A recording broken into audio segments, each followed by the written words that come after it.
This is James calling from Boston. James from Boston, what's on your mind? Just want to say first time, long time. I wanted to just touch upon some of the aspects of the impact of welfare in our country, especially like going from the pandemic to now. Okay. I'm a teacher in Boston Public Schools. This is like the one chance I've ever been able to call in because your show's during work, but this is great. Got lucky. But my students, BPS is depending on where you are in the city. You know, your zip code, as you always say, can really determine where, like your outcome. Right. And we have 93% poverty in my district. Wow. Or in my school. So free lunches.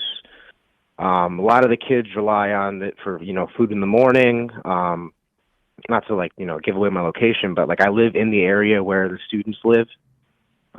Just because of how expensive rent is as a young professional in Boston. That's really the only place you can live.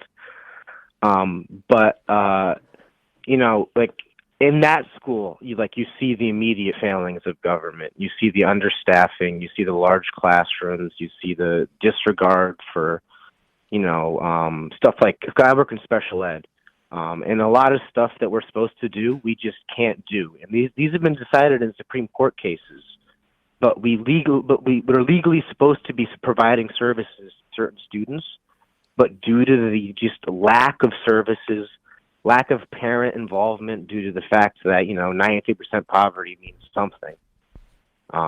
It's just it's wild. And we had the child tax credit, which I know did a lot on paper, but this is during COVID when kids were, on Zoom all day, and that wasn't that was my first year of teaching, and that was a mess.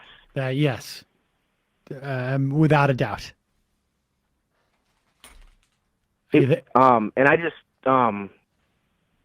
wanted to say that I feel like people complain about voting or whatever, even in a place like Massachusetts or even a liberal state. We got a good. I live in Ayanna, Presley's district, so that's great. And Michelle Wu is, I think Emma or Bradley talked about her being one of the good mayors, and she really has been. Yeah. She made my bus line free, so really like her for that.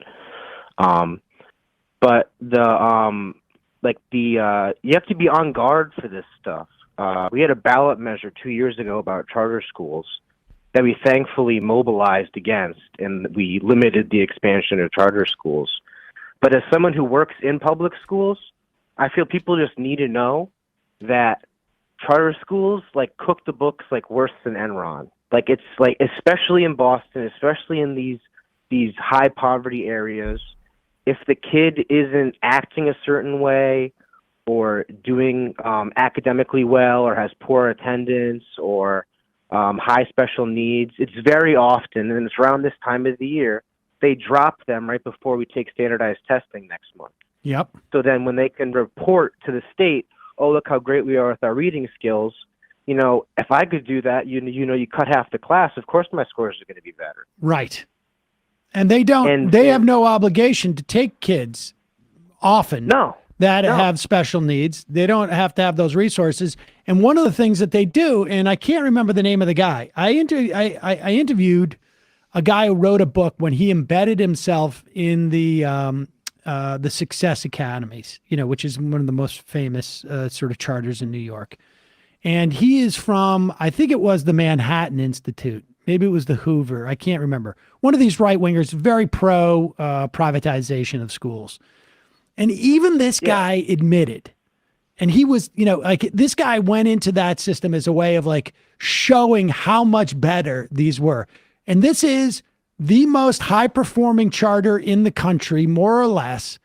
It is backed by a ton of private equity money and this and that, because they all have this ideology and they want this sort of charter stuff to spread other places.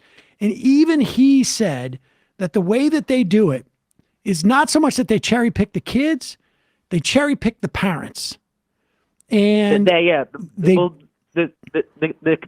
kids and the parents are one and the same. Well, exactly. But if you put I guess it's if you put enough onerous sort of like hurdles for the parents to climb, that gives you a relatively good estimate of what the kids are going to be able to do, because it means that the parents have either the resources, either in terms of like social resources or financial resources, that generally lead to better creating what is known as a better input into the system.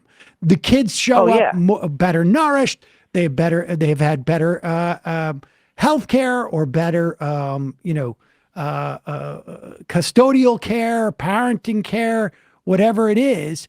And that's the way that they basically pick and choose their students, is by making the parents jump through hoops, which is a good proxy for picking kids who are going to perform better.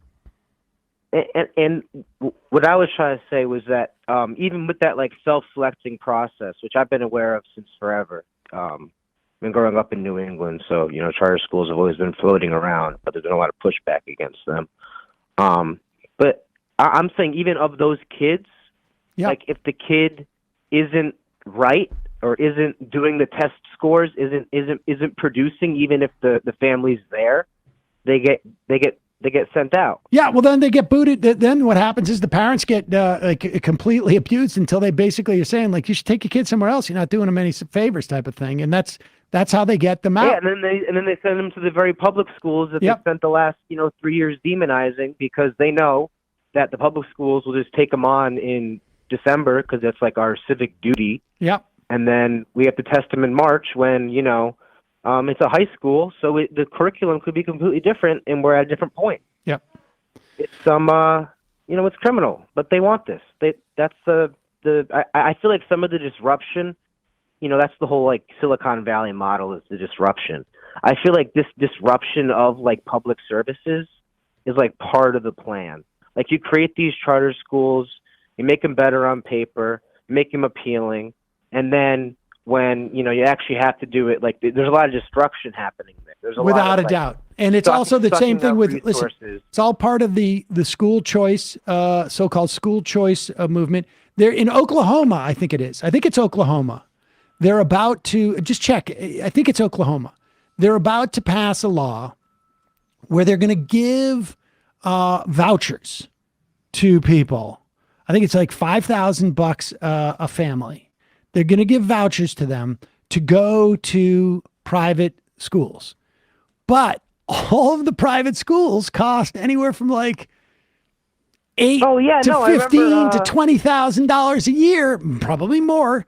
And the reason why they're doing that is just trying to subsidize wealthy people from doing it. The rest of them, all those $5,000 ones, are going to go into Iowa. It's in Iowa. Are going to go to probably to parochial schools, run by the church or something like that. It's a way of basically funding those schools. And then you're taking that money away from the public school system. And of course, because the public school system has the obligation of taking kids in halfway, because the public school system doesn't require like a deposit 12 months out that is non-refundable, they don't know how many kids are going to be there in the fall. Mm. And so, and they don't have the flexibility. Or there every day. Contracting. Or there every day. Or there every day. But appreciate the call, James. Hang in there. Appreciate what you're doing. Thank you. All right, man.